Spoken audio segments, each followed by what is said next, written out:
ప్రముఖ తెలుగు నటుడు రాజ్ తరుణ్ తనను ప్రేమ పేరుతో మోసం చేశాడని, తనని శారీరకంగా వాడుకొని పెళ్లి చేసుకుంటానంటూ నమ్మబలికి తనని మోసం చేసినట్లుగా లావణ్య అనే యువతి పోలీసులకు ఫిర్యాదు చేసినటువంటి నేపథ్యంలో లావణ్య రాజ్ తరుణ్ మీద కొన్ని ఆరోపణలు చేస్తూ ఉంది. దీనికి ప్రతిగా రాజ్ తరుణ్ మాత్రం లావణ్య మీద కొన్ని ప్రత్యారోపణలు చేస్తూ ఉన్నారు. ఈ నేపథ్యంలో అసలు ఈ అంశంలో ఎవరిది తప్పు, ఎవరు ఎవరిని మోసం చేశారు అనే దాని మీద మనం చర్చించుకునేటువంటి ప్రయత్నం చేద్దాం. ప్రస్తుతం మనతో పాటు ఉన్నారు ప్రముఖ సినీ క్రిటిక్ దాసరి విజ్ఞాన్తో మాట్లాడదాం. విజ్ఞాన్, నమస్తే అండి. నమస్తే. లావణ్య అనేటువంటి యువతి రాజ్ తరుణ్ మీద పోలీసులకు ఫిర్యాదు చేసింది. రాజ్ తరుణ్ నన్ను ప్రేమ పేరుతో మోసం చేశాడని, శారీరకంగా వాడుకొని పెళ్లి చేసుకుంటానని నమ్మబలికి ఇప్పుడు తనని వదిలేసి వేరే వారితో రిలేషన్లో ఉన్నాడని లావణ్య అనే యువతి రాజ్ తరుణ్ మీద ఆరోపణలు చేస్తూ ఉంది. అలాగే పోలీసులకు కూడా ఫిర్యాదు చేసింది. కానీ రాజ్ తరుణ్ మాత్రం లావణ్య నేను రిలేషన్లో ఉన్నమాట వాస్తవమే, కానీ ఇప్పుడు మేము కలిసి లేము అంటూ లావణ్య మీద కూడా రాజ్ తరుణ్ కొన్ని ఆరోపణలు చేస్తూ ఉన్నారు. అసలు ఏంటి ఈ వీళ్ళ అంశంలో ఏం జరిగింది, ఎవరిది తప్పు, ఎవరు ఎవరిని నమ్మించి మోసం చేశారు అంటే ఏం చెప్తారు? యాక్చువల్గా 2014 నుంచి మేమిద్దరం కలిసి లివింగ్ రిలేషన్లో ఉన్నాము అని రాజ్ తరుణ్ కూడా ఒప్పుకున్నాడు, ఈ అమ్మాయి కూడా చెప్పింది. అయితే ఇప్పుడు ఫస్ట్ వివరాల్లోకి వెళ్తే నార్సింగి పోలీస్ స్టేషన్లో ఒక కేసు అనేది నమోదైంది. పోలీసులు చెప్పిన వివరాల ప్రకారం మా దగ్గరికి లావణ్య అనే అమ్మాయి వచ్చింది. ఆమె రాజ్ తరుణ్తో లివింగ్ రిలేషన్లో ఉంది. తను పెళ్లి చేసుకుంటానని నమ్మించి తనతో లివింగ్ రిలేషన్లో ఉండి తర్వాత ఆమెను వదిలేసి రూమ్లో నుంచి వెళ్ళిపోయాడు. అండ్ అతని తరఫున నుంచి ఈమెకు బెదిరింపు ఫోన్లు వస్తున్నాయి. లావణ్యక అండ్ చంపేస్తామని బెదిరిస్తున్నాడు. అలాగే నాకు ప్రాణహాని ఉంది అని ఒక అమ్మాయి కంప్లైంట్ చేయడానికి వచ్చింది. ఈ అమ్మాయి మీద గతంలోనూ డ్రగ్స్ కేసులో నిందితురాలుగా ఉంది అని కూడా పోలీసులు తెలిపారు. యాక్చువల్గా అయితే చెప్పింది. ఇప్పుడు లావణ్య వెర్షన్కి వద్దాం. నేను రాజ్ తరుణ్ గత 11 సంవత్సరాల నుంచి లివింగ్లో ఉన్నాము. గుడిలో మా ఇద్దరికి పెళ్ళయిందని ఒకసారి, నన్ను పెళ్లి చేసుకుంటానని చెప్పాడని ఒకసారి చెప్పింది. కొంతమంది అలా, కొంతమంది ఇలా రాస్తున్నారు. నెక్స్ట్ ఆ తర్వాత ఈ మధ్యకాలంలో ఒక 3 months బ్యాక్ ఇంట్లో నుంచి వెళ్ళిపోయాడు మా ఇద్దరికి. ఆమె మాల్వి మల్హోత్రా అనే కొత్త అమ్మాయి పరిచయం అయింది తనకి. ఆమె తన సినిమాలో హీరోయిన్ అంట. ఆమెతో బాగా తిరుగుతున్నాడు. ఆమె పరిచయం అయినప్పటి నుంచి నాతో సరిగ్గా ఉండట్లేదు, మాట్లాడట్లేదు. అండ్ ఈ మధ్యన ఇంట్లో కూడా వదిలేసి వెళ్ళిపోయాడు. అండ్ నాకు రాజ్ తరుణ్ కావాలి, నాకు అతనితోనే ఉండాలని ఉంది అని నేను గట్టిగా గొడవ చేస్తుంటే అతని వైపు నుంచి నాకు బెదిరింపు కాల్స్ వస్తున్నాయి. వాళ్ళ ఇంట్లో వాళ్ళు ఈమెకి అతని పేరు చెప్పి ఇంకొకసారి ఏమైనా అన్నామంటే చంపేస్తాం, అండ్ నిన్ను తల తీసేస్తాం, నరికేస్తాం, ఇండస్ట్రీ లేకుండా చేస్తామని చెప్తున్నారు. అతని తరఫున నాకు ప్రాణహాని ఉంది అని ఈవిడ చెప్పుకుంటుంది. రాజ్ తరుణ్ వెర్షన్లోకి వెళ్తే మేము లివింగ్ రిలేషన్లో ఉన్న మాట నిజమే. ఇద్దరం కలిసి ఫ్లాట్లో 2014 నుంచి ఉంటున్నాం. కాకపోతే ఏంటంటే తరచూ స్టార్టింగ్లో బాగానే ఉండేది ఈ అమ్మాయి. తర్వాత డ్రగ్స్కి బానిస అయింది. ఒకసారి డ్రగ్స్ కేసులో దొరికింది కూడా. తర్వాత మస్తాన్ అనే ఒక అతనితో ఈమెకు పరిచయం ఎఫ్ఐఆర్ పెట్టుకుంది. అతనితో ఎఫ్ఐఆర్ పెట్టుకొని గుంటూరులో ఒక పోలీస్ స్టేషన్లో నాకు అతనితో పెళ్లి చేయాలి, అతను నన్ను మోసం చేసి సేమ్ ఇప్పుడు ఎలా రాస్తాన్ మీద అంటుందో అతని మీద కూడా గతంలో అలా చేసింది. దానికి సంబంధించిన ఎఫ్ఐఆర్ కాపీ కూడా నా దగ్గర ఉంది. అక్కడ ఎఫ్ఐఆర్ కూడా నమోదైంది. ఈమె పెట్టిన కేసే. సో ఇట్లా ఈమె తరచుగా మొగళ్ళ మీద పడుతుంది. తర్వాత అవసరం తీరిన తర్వాత డబ్బు కోసమో దేనికోసం ఇలాంటి నాటకాలన్నీ ఆడుతూ ఉంటుంది. ఆమెను దయచేసి నమ్మకండి అని ఈయన చెప్పుకొచ్చాడు. ఇప్పుడు ఓవరాల్గా ఈ వెర్షన్ చూస్తే ఇద్దరు కలిసి లివింగ్లో ఉన్నమాట వాస్తవమే. అసలు ఎవరి వెర్షన్లో నిజం ఉంది, ఎవరి వెర్షన్ నిజం? అందరూ నిజాలే చెప్పారు బేసికల్లీ చెప్పాలంటే. ఇప్పుడు పోలీసులు చెప్పింది నిజమే. పలానా అమ్మాయి మా దగ్గరకు వచ్చింది, ఇతను మోసం చేశాడని బెదిరిస్తున్నాడని కేసు పెట్టింది. ఓకేనా? ఈమె మీద గతంలో కూడా డ్రగ్స్లో ఇరుక్కున్నటువంటి ఒక నిందితురాలకు ఒక కేసు ఉంది. పోలీసుల వెర్షన్ నిజమే. ఈ అమ్మాయి నిజాలు దాచి చెప్పింది కూడా వాస్తవమే కదా.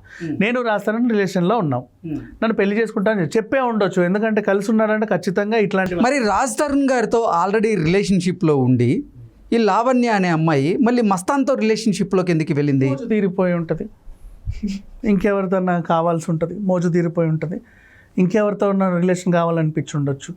ఆ డ్రగ్స్కి అలవాటు పడిందంటే ఇంకా ఆ టైంలో ఇంకెవరెవరితోనో కూడా తిరిగి ఉండొచ్చు, చెప్పలేము. మరి ఇప్పుడు మళ్ళీ రాజ్ తరుణ్ ఎందుకు టార్గెట్ చేస్తుంది? ఆమె నిజంగా డ్రగ్స్ కేసులో అంటే ఆమె డ్రగ్స్ నిందితురాలుగా ఉంది. నిజంగా డ్రగ్స్ తీసుకుందా లేదా అనేది అయితే బయటకు రాలా. కానీ ఆ కేసులో నిందితురాలుగా 45 రోజులు జైల్లో కూడా గడిపొచ్చింది. పోలీసులు అయితే ఈజీగా జైల్లో తోయరుగా. సరే ఈమె తీసుకోలేదు, శుద్ధ పూసే, ఊరికే నువ్వు తీసుకొని దానివి నువ్వెందుకు తీసుకోలేదని లోపలేస్తారా? అట్లయితే ఏరు కదా. ఖచ్చితంగా ఏదో ఒక ఆధారం ఉంటే తప్ప పోలీసులు లోపలేరు. సో ఆ తరఫున చూసుకుంటే నెక్స్ట్ ఇతనికి రిలేషన్లో ఉన్న అమ్మాయి డ్రగ్స్ కేసులో పోలీస్ స్టేషన్కి వెళ్ళిందంట అంటే మేబీ ఇతను కూడా నచ్చకపోయి ఉండొచ్చు, లేదా పలుమార్లు తీసుకోకని చెప్తాం వినకపోయి ఉండొచ్చు. మనుషులు విడిపోవడానికి 100 కారణాలు ఉంటాయి, అవునా? ఆ తర్వాత కూడా ఈమె ఇంకొకరితో ఎఫ్ఐఆర్ పెట్టుకుందని తెలిసినప్పుడు ఈయన దూరం అయి ఉండొచ్చు. ఓకే, అంతేగా. అయినా సరే కొన్ని రోజులు అదే ఫ్లాట్లో ఉన్నారట. తెలుసుకున్నా లేకపోతే పోనీ చూద్దాం అని చెప్పేసి మరి ఎందుకు ఇన్ని రోజులు ఉన్నాడో తెలియదు. మరి గతంలో ఈమె డ్రగ్స్ కేసు ఎప్పుడో అయింది, మస్తాన్తో గుంటూరులో కేసు కూడా ఎప్పుడో అయింది. ఈయన ఫ్లాట్ మొన్న 3 నెలల క్రితం ఖాళీ చేశాడు. మరి అన్ని రోజుల నుంచి నెగిటివ్ ఇంపాక్ట్ ఉన్నా కూడా వీళ్ళు ఎందుకు కలిసి ఉన్నారో అది వాళ్ళిద్దరికి మాత్రమే తెలుసు ఆ ఒప్పందం ఏంటనేది. అంటే రాజ్ తరుణ్తో రిలేషన్షిప్లో ఉండి కూడా లావణ్య మళ్ళీ మస్తాన్తో రిలేషన్షిప్ కొనసాగించినప్పటికీ రాజ్ తరుణ్ లావణ్య ఇద్దరు ఒకటే ఫ్లాట్లో కలిసి ఉన్నారా? కలిసి ఉన్నారు. ఇతనేమో మాల్వి మల్హోత్రాతో రిలేషన్లో ఉంటున్నాడు, బయటికి వెళ్ళి మళ్ళీ ఇదే ఫ్లాట్కి వస్తున్నాడు.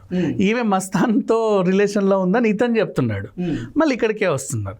అయినప్పటికీ వీళ్ళిద్దరు కలిసే ఉన్నారు. మొన్న 3 నెలల క్రితం వీళ్ళిద్దరు బయటకు వచ్చింది, అంటే విడిపోయింది. అతను బయటకు వచ్చాడు, ఆమె అక్కడే ఉంది. అది సంగతి. సో నాకు ఆయన కావాలి, ఇతను లేకపోతే నేను చచ్చిపోతాను అన్నట్టు ఈమె ఫోన్ చేయడం.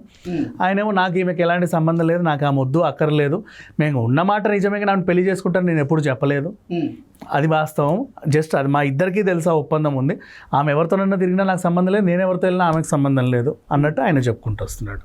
అంటే వీళ్ళిద్దరు రిలేషన్లోకి వచ్చే ముందే ఇలా కండిషన్లు ఏమైనా పెట్టుకున్నారా? కండిషన్లు అంటే మ్యారేజ్ గురించి ఏం లేదు, మన ఇద్దరం రిలేషన్షిప్లో అయితే ఉందాం అనేటువంటి కండిషన్స్ ఏమైనా ఉన్నాయా వాళ్ళకి? బేసిక్గా వీళ్ళిద్దరని కాదు, మన దగ్గర ఇప్పుడు కోలివింగ్ హాస్టల్స్ కూడా ఉన్నాయి, ఓకేనా? జనరల్గా ఒక అమ్మాయి ఒక అబ్బాయి నార్మల్గా ఎక్కడైనా పరిచయం అయిన వాళ్ళు ఉన్నారు అంటే ఇతన్ని చూసి ఆమె మోజుపడ్డా, ఆమెను చూసి వీడు మోజుపడ్డా ఫస్ట్ ఓయో రూమ్లోకి వెళ్తారు వీళ్ళు కలవడానికి. తర్వాత నువ్వు హాస్టల్లోనే చచ్చింది, నేను హాస్టల్లోనే కదా చచ్చింది, కలిసి కోలివింగ్ హాస్టల్లో ఉందామని అనుకుంటారు. లేదు అంటే ఇప్పుడు మాదాపూర్లో లివింగ్లో ఉండే వాళ్ళకి కూడా రూమ్లు ఇచ్చేస్తున్నారు చాలామందికి, అవునా? అక్కడ కూడా ఉందాం అనుకుని ఉంటారు, కలిసి ఉందాంలే అనుకుంటారు. ఎంత ఇష్టమని ఇప్పుడు ఓయో రూమ్లకి వెళ్ళినప్పుడల్లా వేలకు వేలు తగిలేసే బదులు ఒకేసారి 10-15 పడేస్తే కొంపలు వస్తున్నాయి కదా, కలిసి ఉందాం అనుకుంటారు. కలిసి ఉందాం అనుకున్నాక ఫస్ట్ శారీరక రిలేషనే కంటిన్యూ చేసినప్పటికీ మన ఇద్దరం పెళ్లి చేసుకొని ఎప్పటికి ఇలాగే ఉందాం అని చెప్పి పై మాటలన్నీ పూసుకుంటానే ఉంటారు. తర్వాత బయటికి వెళ్ళాక వాళ్ళు చేసే ఘనకార్యాలు వేరే ఉంటాయి, వీళ్ళు చేసే ఘనకార్యాలు కూడా వేరే ఉంటాయి. అది కామనే, ఈ మధ్య కామన్ అయిపోయింది. ఆ తర్వాత ఎక్కడో దగ్గర చెడుద్ది ఇద్దరికి, అప్పుడు ఒకరి మీద ఒకరు ఎలిగేషన్లు పాస్ చేసుకుంటూ వస్తారు. మరి ఇంతకీ రాజ్ తరుణ్కి లావణ్యకి ఎక్కడ చెడినట్లు, ఎక్కడ భేదాభిప్రాయాలు వచ్చినట్టు? ఎప్పుడైతే డ్రగ్స్ కేసులో దొరికి జైలుకి వెళ్ళి వచ్చిందో అక్కడ చెడింది, అది ఆమె క్లియర్గా చెప్పి. మరి అప్పుడే అతను ఆ ఫ్లాట్ని ఖాళీ చేసి వేరే దానికి వెళ్ళిపోయి, అప్పుడు ఆయన ఫ్లాట్ ఖాళీ చేసి వెళ్ళిపోతే ఈమె ఎక్కడ ఆయన డ్రగ్స్ కేసులు ఇరికిస్తుందని ఆయన భయం ఏమైనా ఉండొచ్చేమో. మేబీ ఆయనకి ఈమెకి ఎక్కడ లొంగుంటున్నాడో ఎక్కడ బానిసాడో మనకు తెలియదు కదా. 45 days జైల్లో ఉండి మళ్ళీ అదే ఫ్లాట్కి అయితే వచ్చింది. ఆయనకి మళ్ళీ సమ్మతమే, కానీ జైల్లో ఉన్నప్పుడు నాకు ఎలాంటి హెల్ప్ చేయలేదని ఆమె చెప్పుకొచ్చింది. ఇది అండ్ ఈయన కళ్ళ ముందే ఆవిడ మస్తాన్ అనేవాడిని పెళ్లి చేసుకుంటా అని చెప్పి గుంటూరులో ఎఫ్ఐఆర్ చేసింది, మళ్ళీ ఈయన ఫ్లాట్కే వచ్చింది. ఈయన కూడా బయటకి మస్తాన్ మీద లావణ్య కేసు ఫైల్ చేసింది నిజమేనా అని రాజ్ తరుణ్ అంటున్నాడు. నా దగ్గర ఎఫ్ఐఆర్ కాపీ కూడా ఉంది అన్నాడు, తను చెప్పిన మాటలు ఇవన్నీ. అది జరిగింది. సో ఒక టైప్ ఆఫ్ అంటే ట్రయాంగిల్ లవ్ స్టోరీ నడుస్తుందంటారా? ట్రయాంగిల్ ఏం లేదు, ఇద్దరు ఒక అండర్స్టాండింగ్ ప్రకారమే ఉన్నారు కలిసి. నీ సంగతి నువ్వు చూసుకో, నా సంగతి నువ్వు, పర్లేదు మన ఇద్దరం కలిసి కొన్నాళ్ళు అఘోరించాం కదా, ఈ తర్వాత ఎందుకులే మనకి. ఇప్పుడు లావణ్య డిమాండ్స్ ఏంటి? రాజ్ తరుణ్ని పెళ్లి చేసుకోవాలి లావణ్య అని. మస్తాన్తో చేడింది, డ్రగ్స్ కేసులో ఉంది, అండ్ నెక్స్ట్ బయటికి వెళ్ళి బతికే ఇది లేదు. 11 ఏళ్ళు ఈయనతోనే ఉంది కాబట్టి అందరికీ చెప్పుకుంది 11 ఏళ్ళు ఈయనతో ఉన్నట్టుగా. సో ఇప్పుడు ఈయనే కావాలి ఆమెకి. ఓకే, సో రాజ్ తరుణ్ని పెళ్లి చేసుకోవాలనేటువంటి ఉద్దేశంతోనే ఇప్పుడు పోలీసులను ఆశ్రయించింది ఆవిడ. మేబీ అంతే. అండ్ అతని నుంచి బెదిరింపు వస్తుంది, నాకు ఆయన కావాలని చెప్తుంది. ఆయన నన్ను వదిలేసిపోయాడు, మోసం రాజ్ తరుణ్ ఏమో అసలు నేను పెళ్లి చేసుకుంటా అనే మాట ఇవ్వలేదు అసలు గతంలో. లేదు. కానీ 12-11 సంవత్సరాలు అయితే కలిసి ఉన్నావు, సహజీవనం చేసి ఉన్నావు. మనకి అండ్ కోర్టులో కూడా కొన్ని లాలు వచ్చాయి ఆ మధ్యకాలంలో, సహజీవనం కొన్నేళ్ల పాటు ఎక్కువ చేస్తే అది పెళ్లితోనే సమానం అని చెప్పేసి. మరి ఇప్పుడు దాన్ని ఎలా తీసుకెళ్తారో అది వాళ్ళకే వదిలేయాలి. ఓకే అండి, థ్యాంక్ యూ సో మచ్.